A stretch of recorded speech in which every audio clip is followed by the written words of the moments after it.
우리 어버이날입니다. 어버이 주일입니다. 근데 어버이 주일에 오늘은 특별히 우리 어버이들에 대한 감사를 마음에 두면서 하나님 안에서 우리가 어버이로서의 역할을 하고 있는 일에 대한 부분을 또 다시 한번 점검하는 시간을 갖기를 원합니다. 사실 이렇게 우리 앉아 계신 많은 분들 중에는 이미 아버님, 어머님들이 하늘나라 가 계신 분들도 계십니다. 그러면 헤어지고 떨어진 게 아닌 것 같아요. 오늘도 예배를 드리는데 저도 아버님, 어머님 얼굴이 좀 마음에 떠오르고 예수 그리스도 안에서 우리가 함께 영원한 예배에 참여하여 주님을 바라보고 있는 것을 기억했으면 좋겠습니다. 또 그 마음으로 우리가 다음 세대들을 믿음 안에 세우는 일을 함께 생각하면 좋겠습니다. 오늘은 통계 이야기도 좀 다루게 되는데 우리가 이 통계가 결론이 아닌 걸 마음에 기억하면서 우리가 하나님의 은혜 안에 해야 할 일이 무엇인가를 다시 한번 좀 생각해 봤으면 좋겠습니다. 여러분, 우리가 신앙이 흔들리는 시대를 살아가고 있습니다. 교회 나오지 않는 교인들이 많아졌다 하는 얘기뿐만 아니라 우리 다음 세대들의 신앙이 이어질 것인가에 대한 심각한 고민이 있는 시대를 살아갑니다. 통계청 자료에 따르면 대한민국 인구가 지속적으로 감소하고 있다는 사실은 보여주고 있고 여러분들이 인지하고 계신 부분입니다. 2020년부터 매년 약 11만 명이 줄어들고 있고 2040년에는 27만 명으로 줄어드는 숫자가 늘어나고 2072년에는 매년 53만 명이나 줄어드는 일이 매년간 계속 감소하는 일이 이미 결정되어 있는 것임을 우리가 보게 됩니다. 이런 국가적 위기 속에 한국 교회는 어떠할까요? 한국 교회의 다음 세대 감소는 더 심각합니다. 우리 예장통합 우리 교단의 통계를 보면요, 2013년에 약 34만 명이던 주일학교 학생 수가 2022년 약 21만 명으로 38%나 감소했습니다. 코로나 이후에 이렇게 보게 된 결과이기는 했습니다만은 참 심각한 문제였습니다. 실질적으로 이 일에는 개척 교회들이나 소규모의 교회들이 교회의 교육 교회를 포기해 버린 일도 큰 역할을 했던 것을 생각하지 않을 수 없습니다. 전체 학년 인구 감소율이 13%인데 교회 학교 감소율이 38%였다는 것은 뭔가 좀 더 심각하게 생각하게 하는 부분이 있습니다. 그런데 여러분, 물이 없으면 우리가 우물을 팠죠, 옛날에. 여러분, 그 어른들의 삶이 우리들에게 주는 중요한 교훈이 있습니다. 우물을 파서 물을 쓰다가 우물이 마르면 어떻게 됩니까? 또 우물을 파야 되는 거죠. 그런데요, 이렇게 물이 안 나온 때가 되면 우물도 더 깊이 파야 됩니다. 더 깊이 파야 할 때가 있는 것이죠. 여러분, 사실 중요한 것은 절박한 마음입니다. 우물물이 말라가고 있는데 다른 물을 준비하지 않는 이는 삶을 포기한 자밖에 없을 것입니다. 가족들이 없는 사람일지 모르겠습니다. 우리의 사랑하는 자녀들이 물 없는 위기를 겪어가고 있을 것이 빤히 보이는 상황 속에 우리들이 가만히 있을 수는 없다는 것이죠. 다름 아니라 여러분, 여러분의 자녀들, 여러분의 손주, 손녀들이 믿음의 동지가 점점 줄어드는, 신앙을 나눌 친구들이 점점 줄어드는 상황 가운데 가고 있다는 현실을 여러분 어떻게 받아들여야 되겠습니까? 여기서 우리는 우리의 신앙을 다시 점검해야 되지 않을까요? 우리 신앙이 세워지고 우리 신앙을 세워야 하는, 그래서 이어가야 할 자리는 어디입니까? 그것은 바로 가정입니다. 여러분, 교회라고 저는 고백하게 됩니다만은 가정교회입니다. 여기 계신 여러분들도 우리 같이 생각해 보세요. 창조교회 처음부터 나오신 게 아니죠. 여러분, 창조교회가 영원하지 않습니다. 제가 이 얘기를 하면서 창조교회 없어지라는 얘기가 아니에요. 저는 이 교회가 어떤 교회보다도 본으로 세워지고 희망적인 일을 만들어 주기 위하여 주님이 구별하여 세우신 교회라고 확신합니다. 그런데요, 여러분, 우리가 실제로 인식해야 될 것이 있습니다. 창조 교회가 전부일 수 없어요. 여러분의 삶의 경험도 그렇고 여러분의 자녀들의 경험도 앞으로 그럴 것입니다. 그러면 기독교 대안학교 다니고 나면 신앙이 세워집니까? 예, 도움이 되는 게 분명합니다. 그런데요, 교회의 교육이 열매를 맺고 기독교 세계관으로 가르치는 일들이 실효를 거두기 위해서 꼭 필요한 것은 무엇입니까? 가정입니다. 가정의 예배가 세워져야 하는 것이죠. 주일학교 수가 감소했다는 심각한 얘기를 드렸습니다마는 더 심각한 미래가 우리를 기다리고 있습니다. 2024년에 122만 명이던 어린이 청소년 기독교인이 2050년에는 70만 명으로 약 43% 감소가 예상되어지고 있습니다. 사회 전체 학령 인구가 같은 기간으로 줄 것을 보니까 한 45% 감소하는 거 보니까 우리가 한 2%는 덜 감소하는 것 같아서 좀 안심하면서 현상이겠지 하고 쳐다보다가 다시 한번 주목하게 된 부분이 있습니다. 2030 세대 기독교인들, 사실은 우리 2024년에 215만 명에서 2050년에는 94만 명으로 약 56% 감소가 예상되어집니다. 사회 전체 이 2030 세대의 감소율인 32%보다 훨씬 더 심각한 감소를 예측하게 되는 이유는 뭘까요? 신앙이 승계되지 않는다는 겁니다. 여러분, 여기서 도대체 무엇이 문제입니까? 애들이 신앙을 잃어버리는 못된 애들이 따로 태어난 겁니까? 어느덧 교회도요, 하나님의 역사 자체를 생각하는 것보다는 자꾸 일들을 생각하는 걸로 교회가 변질됐습니다. 제가 어렸을 때 교회 다닐 때는요, 교회 무슨 프로그램도 별로 없었어요. 그러나 교회 나가는 것은 신앙생활이었습니다. 하나님을 만나는 것이었습니다. 죄를 회개하고 하나님을 붙잡고 나의 삶을 주님께 의지하는 것이었습니다. 근데 교회가 체제 유지에나 신경 쓰는 변질된 조직으로 변형되고 있는 것을 이 시대 우리 교회 현상, 한국 교회 현상에서 보게 됩니다. 우리는 어떠한가 진지하게 점검해 보아야 합니다. 여기 우리가 기억해야 될 것이 있습니다. 유지의 노력은 굉장히 중요한 것입니다만은 망가진 체제를 유지하는 것은 죽음을 늦추는 거지 생명을 살리는 일은 아닙니다. 여러분, 우리가 진정 다음 세대까지 이어지고 복음이 증거되는 일을 위하여 우리들이 새로워져야 한다면 무엇을 생각해야 되겠습니까? 우리 부모님들 중에요, 아들 회사 차리고 도와주시는 분들을 보는 경우가 종종 왕왕 있었습니다. 참 그렇게 축복해 주실 수 있는 부모님들 너무 훌륭하시긴 하더라고요. 근데 제가 보니까요, 도와주면서 하니까 아들이 사업을 잘 못해요. 절박함이 없는 거예요. 아버지가 도와주는 게 나중에 보니까 그 회사 수익금 같이 돼 있더라고요. 그게 미래가 있는 일입니까?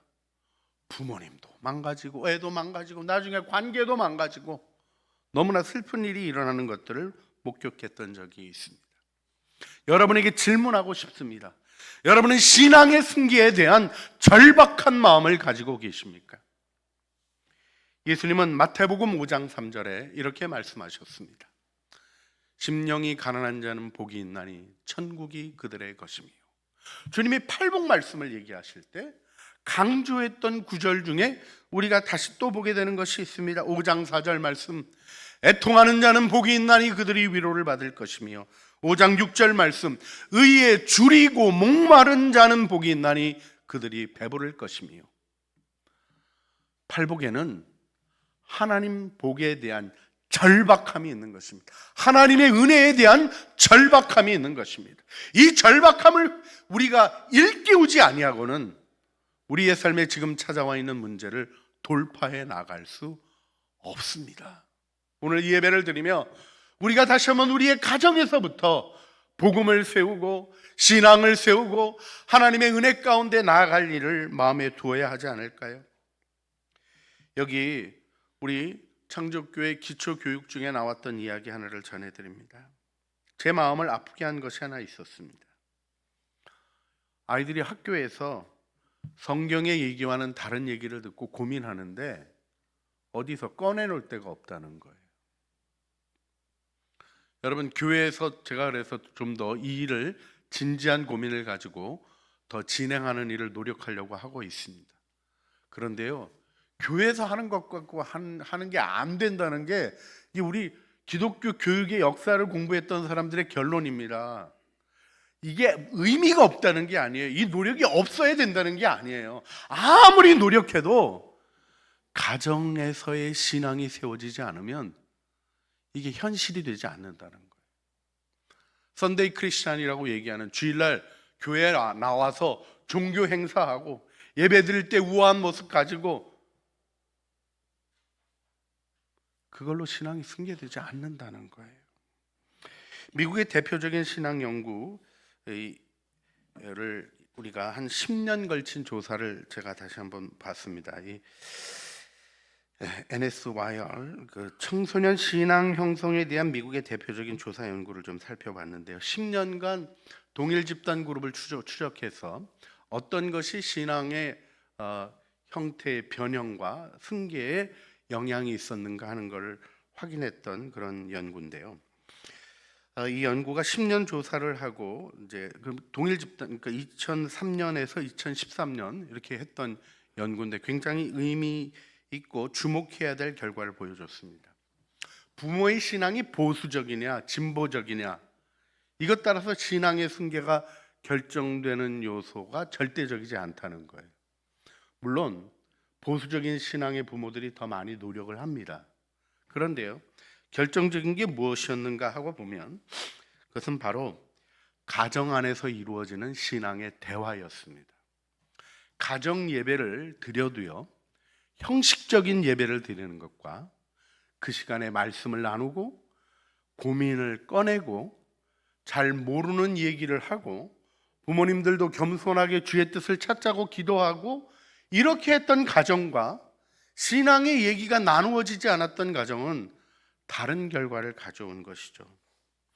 여러분, 이게 44%에서 한 62% 정도 이 결과치에 대한 설명까지 드리긴 좀 어렵습니다만 그만큼 중대한 영향이 부모의 신앙이 자식에게 승계되거나 아니면 거부되거나 하는 데 있어서 영향을 주었는데 그게 바로 다름 아니라 신앙의 대화였던 것이죠. 여러분, 여기서 우리가 신명기 6장에 나타난 신앙의 승계의 원리를 마음에 두고 보아야 합니다. 사실은 우리가 이 말씀이 쉐마 교육으로 알려져 있는 말씀이고요. 이스라엘이 하브루타라든지 자녀들의 교육에 대한 부분에 대한 기초가 오늘 읽은 신명기 말씀을 기초로 해서 이루어지고 있는데요. 유대인들이 좀 재밌죠. 여러분, 요즘도요, 유대인으로 태어나서 유대인으로 남아있는 프로테지가 76%입니다. 굉장히 크죠. 더 놀라운 것은요, 아버지 어머니가 다 유대인이면 93%는 유대인으로 남아있는다는 거예요. 여러분, 왜 그렇게 신앙이 자리 잡혀가는 일이 있을 수 있겠습니까? 신명기 6장 4절 말씀을 순종한 겁니다. 4절로부터 9절 말씀을 다시 읽어드립니다. 들으라 이스라엘아, 우리 하나님 여호와는 오직 유일한 여호와이시니 너는 마음을 다하고 뜻을 다하고 힘을 다하여 내 하나님 여호와를 사랑하라. 오늘 내가 내게 명령한 이 말씀을 너는 마음에 새기고 내 자녀에게 부지런히 가르치며 집에 앉아 있을 때든지 길을 갈 때든지 누워 있을 때든지 일어날 때든지 이 말씀을 강론할 것이며 너는 또 그것을 내 손목에 매며 기호로 삼으며 내 미간에 비춰 표로 삼고 또 내 집 문설주와 바깥문에 기록할지니라. 그래서 계속해서 토라를, 하나님의 말씀을 자녀들이 기억하게 한 거예요. 여러분, 이걸 흉내내고 있는 것 중에 하나가, 죄송합니다, 이 다른 종교를 폄하하는 듯한 표현인 것 같아서 좀 조심스럽지만, 이슬람이 학교 가면 딴 거 안 하고 코란 외우게 합니다. 근데 달라요. 무엇이 다릅니까? 대화해요. 말씀을 질문하고 말씀의 뜻이 무엇인지 서로 토론해요. 선생님 모셔다가 하는 게 아니에요. 부모와 자녀들이 그 일을 해가는 거예요. 거기서 어떤 때 틀린 얘기도 할 수 있을까요? 없을까요? 있죠. 문화적인 오해가 있을 수 있을까요? 없을까요? 있죠. 그런데 중요한 게 있습니다. 하나님을 사랑하며 말씀을 함께 본 이들은 하나님의 사랑을 느끼며 그 신앙 안에 있는 일에 은혜를 체험한 거죠. 그게 승계의 이유입니다. 도덕적 이유 때문에 우리는 믿음의 가정이니까 예배를 드려야 된다, 이런 원칙 때문에 간 것이 아니라 이 은혜의 축복이 가정 공동체 안에서 경험되는 것이죠. 여러분, 여기서 우리가 성경 말씀을 가까이 하며 마음에 새기는 이 일을 더욱더 깊이 생각해야 합니다. 하나님은 유일하신 분입니다. 인격적이신 분입니다. 그래서 규칙이 아니라 말씀을 살아있는 그분의 음성으로 들으며 유일하신 하나님과 동행하는, 유일하다는 표현 그대로 세상의 모든 다른 것과는 전혀 다르신 사랑의 하나님을 경험하는 일이 우리 가정에서 이루어져야 되는 것이죠. 그래서 모든 것을 다하여 사랑하고 생수의 근원이신 하나님께로 돌아가고 하나님을 사랑하는 것이 그분의 말씀에 귀를 기울이고 그 뜻을 헤아리는 것을 가정에서부터 부모와 자녀가 함께 끊임없이 반복해서 연습해야 하는 것이죠. 여러분, 오늘 말씀을 보면요, 문설주에 매주자가 들어가 있는 문설주가 있어요. 거기다가 써서 넣어놓으라는 거예요. 그럼 다니면서 이렇게 손으로 만지고 다닙니다. 거기 들어있는 말씀 싹 다 외우고 있나 잘 모르겠어요. 그런데요, 중요한 게 있어요. 말씀을 가까이 하는 거죠. 바깥문에 기록하라는 거예요. 우리 교회도, 우리 교회 등록하면 이렇게 문에다가 붙여드리죠. 그 창조교회 교패 붙여드립니다. 제 유일한 낙 중에 하나입니다. 그런데요, 교패 붙이면 사단이 못 들어오죠. 그 믿음도 없으십니까? 축복하고 구별합니다. 그런데 이건 주문이 아니에요. 믿음의 고백이죠. 우리 가정은 믿음을 가진 가정입니다를 함께 고백하는 것입니다. 손목과 미간에, 그래서 기도할 때마다 여기다가 메고 쥐고 기도합니다. 이런 기도를 해가는 태도가 무엇입니까? 말씀을 가까이 하는 거죠. 여러분에게 질문하고 싶습니다. 유대인들은요, 6월절이 되면 예배를 드려요. 어디서 드립니까? 집에서 드립니다. 온 가족 식구들이 함께 6월절 음식을 먹으며 하나님이 구원하신 일을 기억하고 촛불을 켜고 진행했던 그들의 예전이요, 특별히 예식서가 있어서 만들어진 게 아니라 삶으로 이어진 것으로 세워졌습니다. 어떠세요? 십자가의 아름다운 용서와 사랑 얘기가 고난주간 여러분의 가정에서 나누어지고 있나요? 부활의 큰 기쁨이 여러분과 여러분의 자녀가 함께하는 축제로 살아나고 있습니까? 우리의 신앙이 약해진 이유가 신앙을 마음의 현실로 경험하는 이 은혜로부터 소외된 문제는 없는지 짚어봐야 되지 않을까요? 이제 우리는 가정 예배를 결단해야 합니다. 여러분, 우리에게 중요한 질문이 있습니다. 우리 가정이 과연 신앙을 지속할 수 있겠는가? 우리의 자녀들이, 그리고 그 자녀들의 자녀들이, 그 후손들이 믿음을 이어갈 수 있겠는가? 막연한 소망으로 되는 게 아니라 말씀에 순종하는 결단이 있어야 되는 것이죠. 여기서 기억해야 될 것이 있어요. 신앙은 강요로 이루어지는 게 아닙니다. 또 교회 안 나오면 용돈 안 줘. 이거 가지고 신앙이 유지되게 하는 지혜도 필요합니다. 여러분, 그것도 안 해보신 분들은 깊이 반성하시길 바랍니다. 네가 사는 게 하나님이지, 하나님 없으면 우리 몽땅 죽는 거야, 이렇게 가르쳐 주신 엄격한 가르침 때문에 하나님이 마음에 새겨진 게 분명히 있습니다. 그런데요, 신앙은 강요로 심어질 수는 없습니다. 하나님을 경험해야 되는 거죠. 표를 하나 띄워주시겠어요? 일하는 게 있고요, 열매 맺는 게 있습니다. 신앙은 일같이 하는 게 아니라 하나님을 경험하며 열매가 맺어지는 거예요. 그래서 영적인 태도가 다릅니다. 내가 조종하고 성취하고요 하는 것과 다르게 나는 죽고 주님께 순종하는 것이 우리의 길이죠. 이 일의 중심에 내가 있습니다. 그러나 순종의 중심에는 주님이 계십니다. 내가 세운 목적을 이루는 것이 세상의 태도고 주님의 뜻을 이루는 것이 우리 그리스도인의 신앙 아닙니까? 나의 지혜와 힘을 의지하는 것이 세상의 방법이고 성령의 능력을 의지하는 것이 신앙의 길이죠. 근데 동일한 점이 있어요. 뭐가 동일합니까? 결과에 이르려면 수고와 노력의 과정을 통과해야 결과에 이릅니다. 일도 결과가 있고요, 열매도 결과가 있는 거예요. 노력 안 하면 열매도 안 맺고요, 노력 안 하면 일도 의미 없게 되어버리는 것이죠. 그러나 중요한 차이점이 있습니다. 일은요, 자기 성취와 자기 만족을 추구하고 또한 특징이 있어요. 일이 이루어지면 즉시 또 다른 기쁨으로 움직여 가려는 태도를 가지게 됩니다. 그러나 열매는 다릅니다. 감사와 기쁨을 따라갑니다. 하나님의 기쁨을 경험합니다. 그래서 결국 다른 사람의 기쁨을 섬깁니다. 주님을 향한 태도가 결정적으로 다르죠. 일하는 이들은 주님을 무시합니다.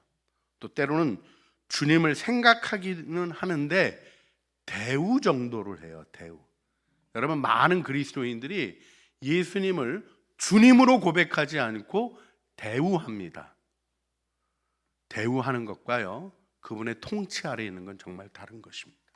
여러분의 삶의 열매가 일어나기 위해서는 주님을 의식하고 주님을 왕으로 섬겨야 되는 것이죠. 이 일을 가능하게 하는 게 뭡니까? 다름 아니라 예배입니다. 예배는 무엇입니까? 예배는 지식을 얻는 시간이 아닙니다. 예배는 마음의 위로를 받는 시간이 아닙니다. 몸과 마음의 치유를 받는 시간이 예배가 아닙니다. 그건 예배의 결과죠. 진리를 알게 되고 하나님의 은혜 가운데 세상의 모든 고통이 아무것도 아닌 것처럼 여겨지는 능력 있는 마음의 세워짐이 예배 안에 있는 것입니다. 또 우리가 주일 예배를 드리며 하나님을 경험하는 것 아닙니까? 할렐루야! 이 예배가 가정에서 있어야 된다는 겁니다. 잘 드리고 못 드리고 그런 건 문제가 되지 않아요. 모르고 어렵고 힘들고 아무것도 문제가 되지 않습니다. 마음에 하나님을 찾는 간절함으로 두세 사람이 함께 모이면 주님이 거기 임하시는 것입니다. 혹여나 홀로 신앙생활을 하고 계시면 그 가정에 선교사로 들어가 믿음의 뿌리를 내리는 일을 위한 간절한 기도로 그 가정을 거룩하게 변화시키는 일을 해야만 하는 것입니다. 가정 예배를 시작하시기를 주님의 이름으로 축복합니다. 할렐루야. 오늘 설교는 딴 게 아니에요. 이거 다음 주에 작성해 오세요. 이게 결론입니다. 여러분, 가족 식구들과 함께 진지하게 의논해 주세요. 이미 가정 예배를 드리시는 분들도 있을 것입니다. 그런데 우리가 말씀을 마음의 대화로 나눠가며 하나님의 은혜를 구하는 가정 예배 세우기를 하시고 가장 기본적인 성경적인 원리들 153가지를 거의 우리 3년 동안 쭉 가정 예배가 이어지도록 여러분들에게 자료를 제공해 드릴 겁니다. 책도 친구 목사님이 하신 거여서 제가 거의 옆구리를 찔르다시피 해가지고 가격도 엄청 떨어뜨렸습니다. 여러분, 함께 하는 일들 속에서 함께 말씀을 배워가시길 바랍니다. 자녀들과 함께 아빠도 몰랐어, 엄마도 부족했어, 근데 우리 같이 잘하자. 이게 중요하지. 너 모르지, 똑바로 살아. 왜 주일 예배 안 드리는 거야? 예배 때 딴짓하지 말고. 이런 걸로는 신앙이 안 세워집니다. 함께 마음을 낮추고 함께 주님 앞에 나가는 태도를 통하여 여러분 세워가시기를 주님의 이름으로 부탁드립니다. 늦었다는 생각에 오늘을 뺏기지 마십시오. 실패하면 어떡하나 하는 염려에 기회를 놓치지 마십시오. 하기 싫어지는 게으름과 사탄의 유혹에 여러분의 마음을 방치하지 마십시오. 이것이 제가 하나님의 사람으로 여러분에게 드리는 말씀입니다. 주님은 우리에게 이렇게 말씀하셨습니다. 고린도후서 5장 17절 말씀, 우리 같이 읽어볼까요? 그런즉 누구든지 그리스도 안에 있으면 새로운 피조물이라, 이전 것은 지나갔으니 보라 새 것이 되었도다. 그렇습니다. 우리 교회가 함께 가정 예배를 세우는 일을 통하여 하나님이 은혜의 역사를 우리 안에 이루어 주실 줄 믿습니다. 그래서 오늘 우리가 기도하기를 원합니다. 조용히 주님을 바라보시며 이 시간 고요히 마음을 주 앞에 살펴보시기를 바랍니다. 놓쳐버린 시간이 아쉽습니까? 주님의 구원으로 회복시켜 주시기를 기도하시길 바랍니다.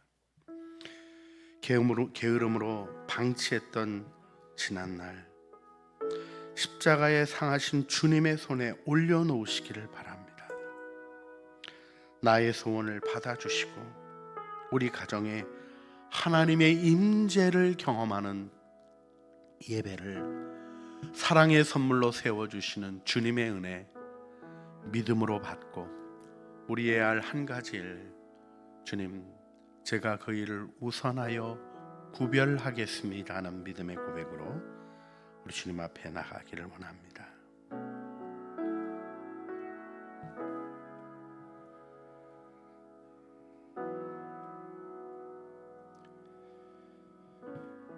제가 기도로 마무리합니다. 주님, 우리를 불쌍히 여겨 주옵소서. 믿음의 증거들이 가려져 있고 현실적인 삶의 위협들이 점점 더 심각해집니다.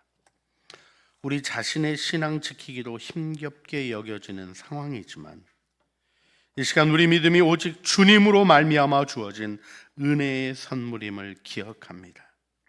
우리 가정에 예배를 세워 주시옵소서. 하나님의 임재를 체험하는 예배를 일으켜 주시옵소서.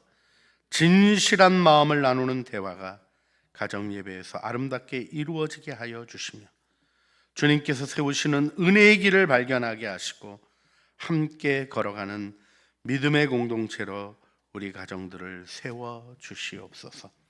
이 은혜를 절박한 마음으로 사모하며 가정 예배를 다시 점검하며 시작하게 하여 주시고 하나님, 이 은혜를 주시는 하나님께 감사하며 이 시대 우리의 가정을 갱신하시는 하나님의 부흥을 바라보며 그 은혜를 누리게 하여 주시옵소서. 우리 구주 예수 그리스도의 이름으로 기도합니다. 아멘.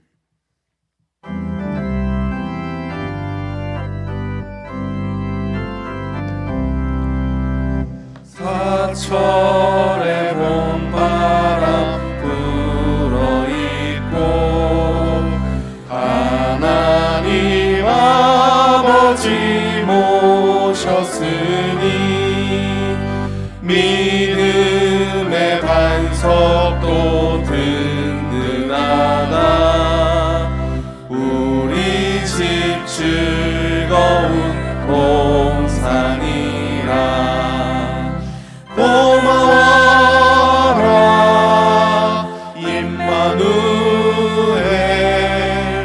예수만 섬기는 우리 집.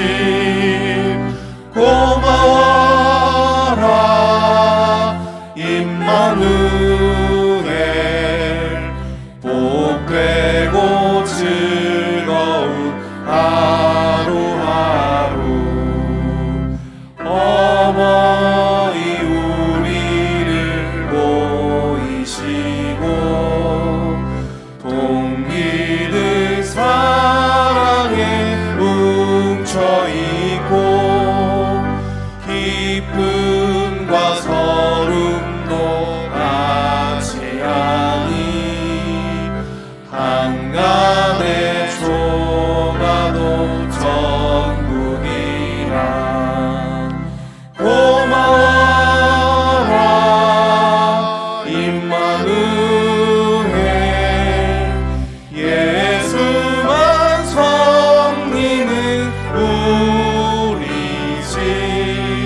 오늘 내가 내게 명하는 이 말씀을 너는 마음에 새기고 내 자녀에게 부지런히 가르치며 집에 앉았을 때든지 길을 갈 때든지 누웠을 때든지 일어날 때든지 이 말씀을 강론할 것이며 너는 또 그것을 내 손목에 매어 기호를 삼으며 내 미간에 비춰 표를 삼고 또 내 집 문설주와 바깥문에 기록할지니라. 아멘. 이제는 우리 주 예수 그리스도의 은혜와 아버지 하나님의 사랑과 성령 하나님의 교통하심이 가정에 하나님의 임재를 경험하며 신앙의 대화를 나누기를 소원하여 주님의 은혜를 구하며 가정 예배를 결심하며 세워가는 사랑하는 주의 자녀들 머리 위에와 은혜로 주신 가족 식구들 가운데 장족교회 모든 가정에 일어날 가정 예배의 부흥 위에 이제와 영원 무궁토록 함께 있어지기를 간절히 축원하옵나이다. 아멘.